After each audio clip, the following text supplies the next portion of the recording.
Halo pemirsa Jawa Pos TV, kembali dalam program Jateng Talk, bincang-bincang bersama tokoh-tokoh di Jawa Tengah.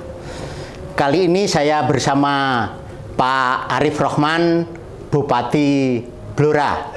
Selamat sore Pak Arief Rohman, sehat ya? Sehat Pak Baki. Alhamdulillah. Jadi Pak Arief Rohman ini tokoh yang menurut saya fenomenal dalam membangun Blora ini. Usianya masih sangat muda, 42 tahun, menginjak nanti 43, 8 Maret. Sudah 2 tahun memimpin Kabupaten Blora, kabupaten tempat Pak Arief Rohman ini dilahirkan. Kabupaten Blora ini ada di, ya orang bilang terpencil, karena jauh dari jalan tol, jauh dari jalan Trans Jawa Pantura gitu, jadi berada di tengah-tengah. Tapi selama 2 tahun dipimpin oleh Pak Arief Rohman ini sangat menonjol kemajuannya, bukan hanya dari sisi fisik tapi juga dari sisi kesejahteraan masyarakat. Pak Arief Rohman ini asli Blora, putra seorang kiai di Sendang Bungu ya Pak Arief Rohman, kalau tidak salah Kecamatan Banjarjo, dan beliau sangat visioner. Pak Arief, selama 2 tahun Pak Arief memimpin Blora ini, seperti apa yang Pak Arief rasakan dan Pak Arief amati sekarang ini? Kalau saya mengamati ini sih luar biasa lompatannya. Terima kasih Pak Baki. Pertama, alhamdulillah nanti 26 Februari saya bersama Bu Wakil Bupati Mbak Eti genap 2 tahun dilantik. Tentunya kami menyampaikan terima kasih kepada seluruh masyarakat Kabupaten Blora, seluruh lapisan masyarakat, baik dari teman-teman eksekutif, legislatif, dan juga dari para tokoh, dan juga dari semua lapisan masyarakat, termasuk teman-teman media. Kami menyampaikan terima kasih, apresiasi selama 2 tahun ini kita bisa bersama-sama bergandengan tangan membangun Kabupaten Blora sesuai dengan tagline kita, sesarengan bangun Blora. Tentunya masih banyak kekurangan selama 2 tahun kami memimpin, tapi alhamdulillah ada juga beberapa yang sudah kita capai, terutama dulu ketika kami mau maju ini kan problem utama kita soal infrastruktur. Betul. Dan kita memang program prioritas yang kita canangkan adalah pembangunan infrastruktur, khususnya pembangunan infrastruktur jalan dan air bersih. Ketika itu kita punya tagline dalane alus banyune lancar terus.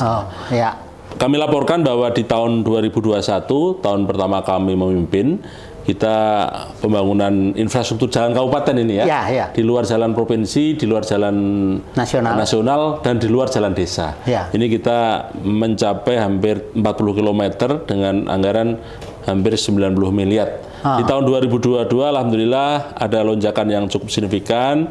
Kita membangun jalan hampir 116 km. 116 km ya Pak? Dengan anggaran hampir 308 miliar.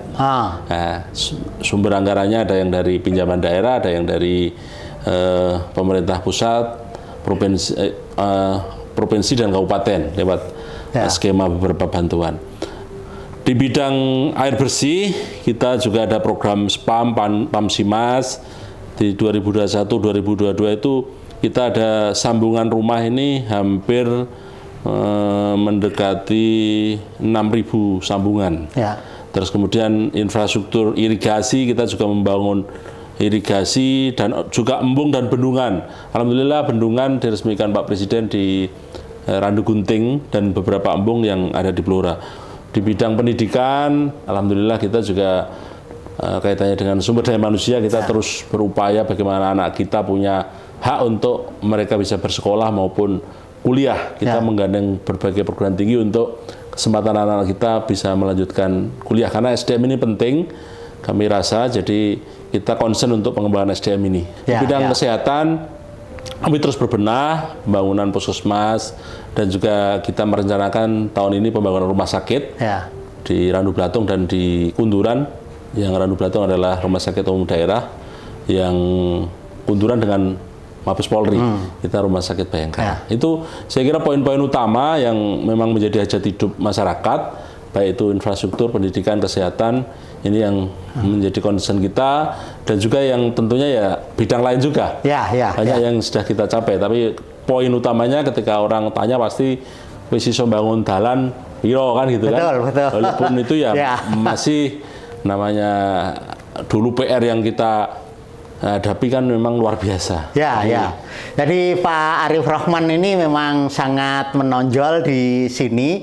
2 tahun kepemimpinan menjadi Bupati Blora berpasangan dengan Ibu Tri Yuli Setiawati itu belum terlihat goyah. Kalau di lain daerah itu kan kita lihat 1 tahun itu sudah pada jalan sendiri-sendiri, bahkan 3 tahun itu sudah tidak saling bicara. Tapi Pak Arief Rohman ini masih terus dengan Bu Tri Yuli sesarengan bangun Blora. Tadi banyak hal yang disampaikan yang memang visioner dalam membangun jalan. Misalnya itu ada yang unik. Pak Bupati ini sampai melakukan pinjaman 140 miliar untuk memuluskan jalan-jalan di Blora. Itu ceritanya gimana, Pak? Ya, ketika awal ini kan kita berhitung kemampuan anggaran kita. Ketika kita ada memang dibolehkan untuk pemerintah daerah melakukan pinjaman, akhirnya kita mempelajari itu. Istilahnya kita ini kan kalau dihitung daripada dicicil, lebih baik ditaruh di depan. Biar manfaatnya ketika jalan bagus ini kan berefek pada berbagai sektor. Ekonomi, pendidikan, kesehatan semua akan berdampak. Karena kita punya keberanian, ya udah kita optimis nanti akan mampu untuk kira-kira kalau utang kan pasti orang mau utang kan, walaupun kita di Pemda ini kan kira-kira bayarnya piye. Setelah kita hitung, oh ternyata mampu. Daripada kita bangun setahun 150 nanti 100, ya udah dijadiin satu aja. Tahun kedua pemerintah kan, biar efeknya bisa dirasakan masyarakat. Akhirnya dengan berbagai dinamika harus meyakinkan DPRD karena harus persetujuan Dewan dan sebagainya. Nah, kita bisa pinjaman ke Bank Jateng. Toh Bank Jateng juga kita punya saham di sana. Alhamdulillah disetujui, dan ini tadi saya sampaikan di 2022 kita hampir 300 sekian miliar. Itu salah satunya separohnya dari pinjaman. Alhamdulillah nanti mulai tahun ini sudah kita bisa kembalikan lah. Karena kondisi ekonomi kita ya fiskalnya agak lumayan membaik karena ada dana bagi hasil yang masuk.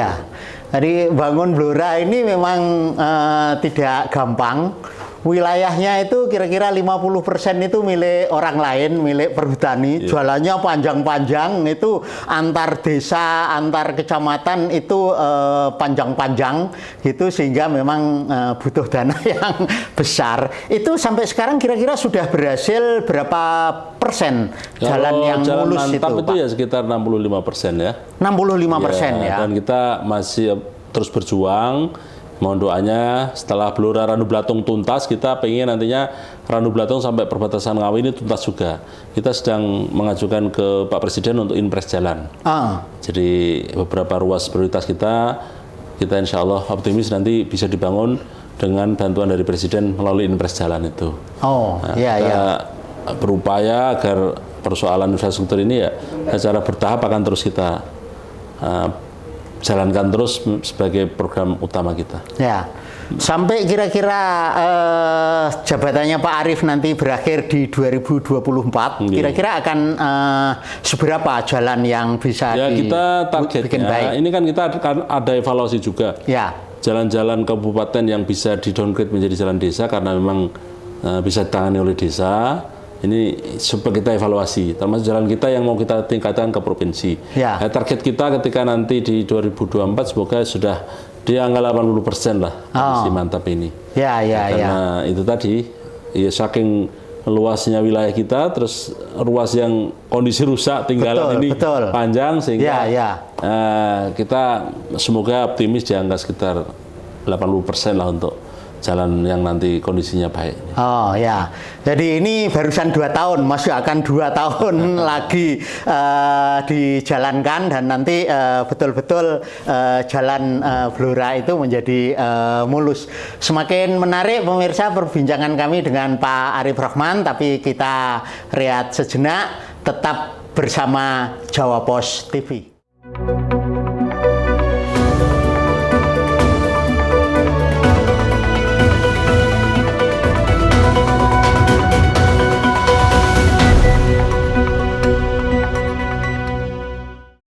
Pagi hari ini kita bisa melihat Bandara Ngloram di Cepu, Kabupaten Blora, Provinsi Jawa Tengah telah selesai dan siap untuk dimanfaatkan masyarakat.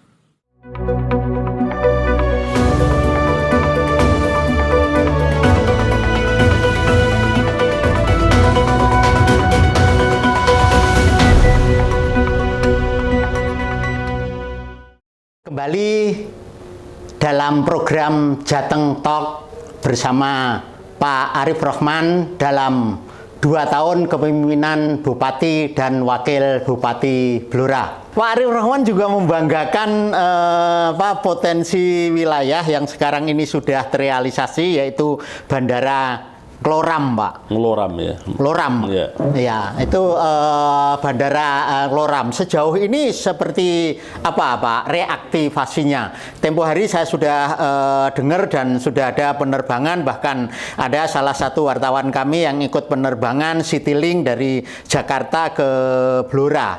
Kelanjutannya bagaimana, Pak? Ya, alhamdulillah bahwasanya ketika Bapak Presiden membangun ini Bandara Ngloram yang dulu memang sempat mangkrak, kita sifatnya reaktivasi dari aset Kementerian ESDM diserahkan ke Perhubungan. Alhamdulillah sudah dibangun. Ketika awal sempat ada penerbangan, tapi karena COVID dan Halim sedang direnovasi sehingga tempat tutup. Tapi alhamdulillah ini sudah 1 bulan ini aktif kembali. Nah, ini saya kira akan menjadi salah satu magnet untuk moda transportasi untuk sebagai pilihan orang ke Blora bisa naik pesawat gitu kan. Dan alhamdulillah Citylink sudah terbang 2 kali, Rabu dan Jumat. Di Rabu itu rata-rata yang dari Blora sekitarnya selain tadi studi atau kunjungan juga banyak yang mungkin bisnis dan juga mungkin kepentingan lain. Kayak yang dari Jakarta ke sini rata-rata juga dari kementerian, ada yang juga sertifikasi kan di Cepu ada PPS Migas dan yang lainnya. Nah, kita harapkan dengan adanya bandara ini mampu untuk pertumbuhan ekonomi kita bisa kita tingkatkan. Karena saya yakin pasti ada efek positif yang bisa dirasakan oleh Cepu dan sekitarnya. Nah, ini tentunya kita terima kasih sudah dipercaya untuk ini dan saya mohon dukungan kepada seluruh masyarakat maupun diaspora dimanapun berada, ayo dolan Blora. Insya Allah kalau ke Blora akan kita sajikan berbagai macam sajian kuliner dan juga beberapa destinasi wisata yang sudah kita tata dan kita siapkan untuk menerima kunjungan dari berbagai pihak untuk bisa ke Cepu dan sekitarnya. Bandara Ngloram ini berada di Kecamatan Cepu, perbatasan antara Blora, Bojonegoro, dan Ngawi. Dan dari pengembangan Cepu ini kemudian muncul gagasan untuk menghidupkan pembangunan kawasan, yaitu Cepu Raya, Pak Arif. Ini konsep Cepu Raya ini seperti apa, Pak Arif? Jadi ide ini muncul ketika kami berdiskusi soal dengan Pak Mensesnek, Pak Pratik. Beliau ini salah satu mentor kita. Kebetulan beliau ini adalah asli perbatasan dengan Cepu di daerah Dolok. Beliau ini bersekolah di Padangan yang dari Cepu itu hanya paling 2 menit, 3 menit sudah bisa dijangkau.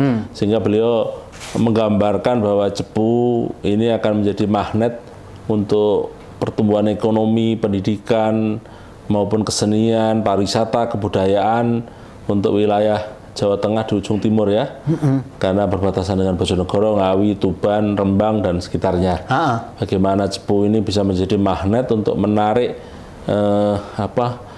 pusat untuk pertumbuhan ekonomi.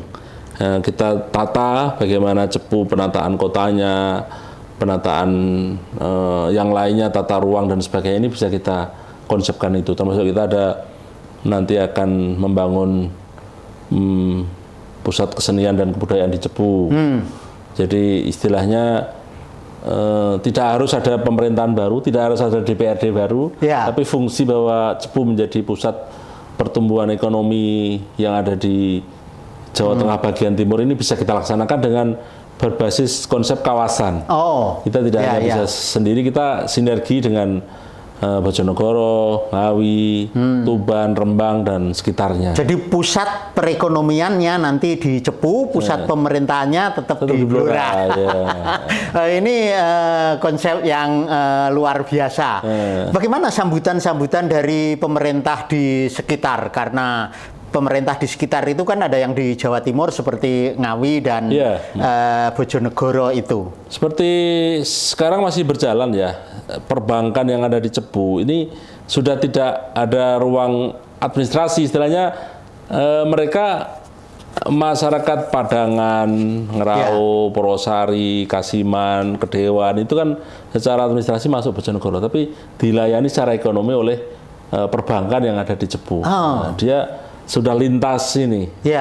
Dan masyarakat Jawa Timur ketika butuh untuk ekonomi pasarnya dan sebagainya, seperti Pak Pratik cerita, ibunya itu kalau ke pasar ya di pasar Cepu, karena memang secara teritori maupun kebiasaannya sudah di Cepu gitu kan. Nah, ini kan akan kita tata bagaimana kapasitas ketersediaan kamar, hotel dan sebagainya di Cepu kan sudah bagus ya. Bintang 5, bintang 4, pilihannya banyak pilihan. Nah, ini kan kalau bisa nanti juga pengembangan yang lain, termasuk pusat migas. Cepu ini kan ada pusat pengembangan SDM migas, ada PMK migas. Nah, nanti orang ketika kita mimpi soal pendidikan migas ini ya di Cepu pusatnya. Jadi betul pemirsa, Pak Arief Rahman ini memang sangat visioner. Cepu bukan hanya sebagai pusat perekonomian Blora, tapi Cepu sekaligus menjadi pusat pengembangan kawasan. Dan pemirsa, sudah banyak tokoh-tokoh masyarakat yang memberikan perhatian terhadap pengembangan Cepu ini. Tempo hari ada berbondong-bondong para jenderal polisi yang dipimpin oleh Pak Kabar Reskrim Komjen Andrianto. Kalau tidak salah bersama 4 jenderal lainnya datang ke Blora juga. Mereka beliau-beliau itu memang asli Blora dan ingin menyaksikan keberhasilan Blora yang dibangun oleh Pak Arief Rahman ini. Pemirsa, semakin menarik pembincangan kami dengan Pak Arief Rahman, tapi kita rehat lagi, tetaplah bersama Jawa Pos TV.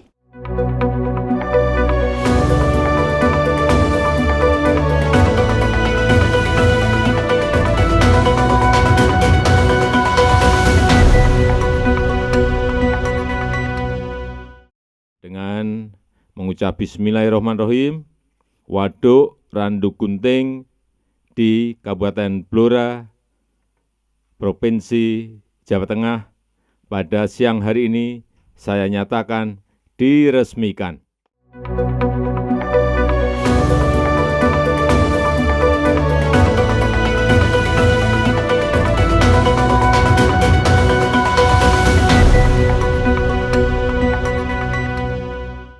Kembali dalam program Jateng Talk bersama Pak Arief Rahman, Bupati Blora dalam 2 tahun kepemimpinan Bupati dan Wakil Bupati Blora.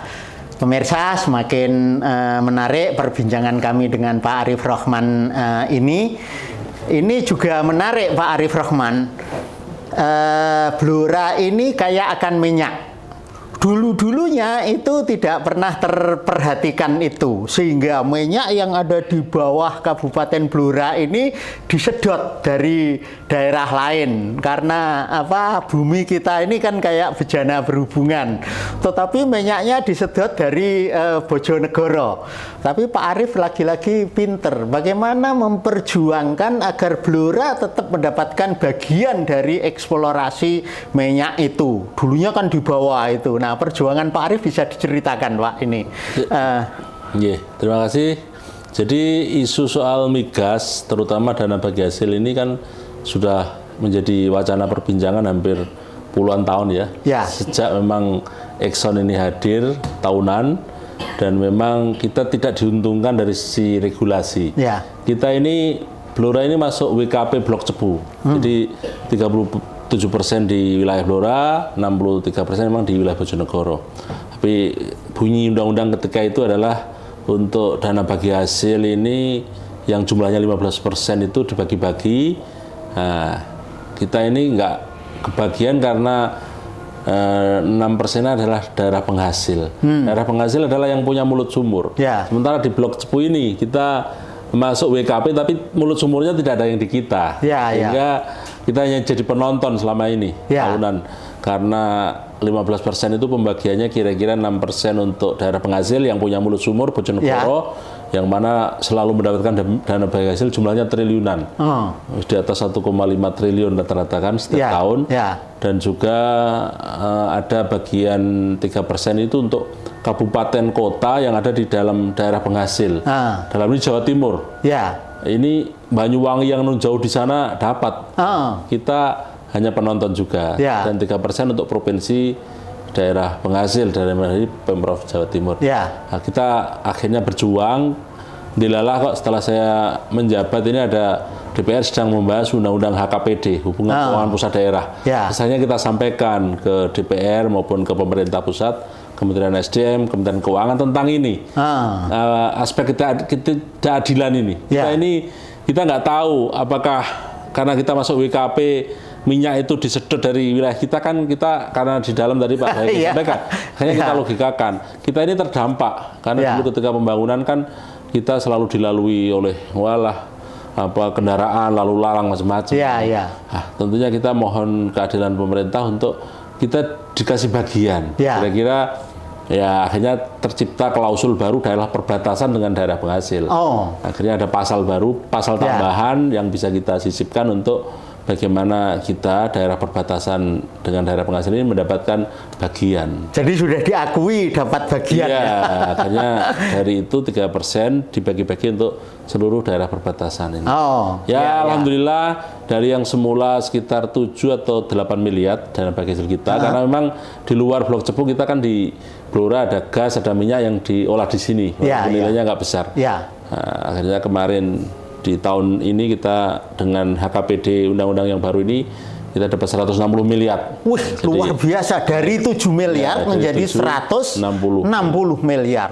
Luar biasa. Dan kita akan terus berjuang agar ini nilainya bisa naik. Nah, ini mohon doa dukungannya juga. Sehingga ketika tadi saya ceritakan awal bangun jalan itu kira-kira engkau bayarnya nganggo opo. Begitu ada dana bagi hasil ini kan sebagian alhamdulillah bisa kita manfaatkan untuk nyicil utang yang bangun jalan tadi. Karena jadi dari bagi hasil ini yang kelihatan menonjol dimanfaatkan untuk apa saja? Selain untuk infrastruktur, kita juga untuk pendidikan kesehatan. Ini istilahnya yang untuk hajat hidup orang banyak. Orang banyak, Dan jadi pemirsa memang pendidikan itu karena Blora itu di daerah terpencil, daerah miskin juga ya Pak, SDM-nya itu tentu rendah, tetapi sekarang Pak Arief Rahman memang sangat memperhatikan kualitas SDM ini dengan berbagai programnya, misalnya 1 desa 2 sarjana. Bagi daerah perkotaan 1 desa 2 sarjana itu tidak ada apa-apanya, tapi bagi Blora ini luar biasa. Sudah kayak apa Pak Arief pembangunan SDM ini? Jadi alhamdulillah kami dengan diaspora di sektor pendidikan saya Profesor guru besar maupun dokter yang dari Blora ini jumlahnya sudah luar biasa. Saya punya grup itu hampir 50-60 orang. Tersebar di seluruh berbagai perguruan tinggi yang ada. Sehingga akhirnya kita agendakan berkunjung ke beberapa PTN maupun PTS yang kita ada jaringan di sana. Untuk tadi bagaimana anak-anak kita ini bisa dapat beasiswa atau bisa kuliah di perguruan tinggi tersebut. Ada sebuah cerita, ada seorang rektor perguruan tinggi negeri Islam lah. Beliau ini asli dari kampung, dari desa kawasan hutan, yang dulu beliau bercerita kalau saya tidak dari keluarga yang biasa-biasa, tapi karena pendidikan sekarang menjadi seorang profesor dan rektor. Ini berarti investasi pendidikan ini kan penting. Sehingga kita punya mimpi kalau kita ada sekitar 300 desa kelurahan minimal satu desa ada 2 orang yang bisa kuliah, berarti sudah menghasilkan 600 sarjana baru nantinya. Alhamdulillah responnya juga baik. Dan juga minat anak-anak sekolah kita juga baik, termasuk beberapa PTN. Saya nggak nyangka seperti di UNES Semarang, anak Blora Cepu yang kuliah di sana itu hampir 500 anak.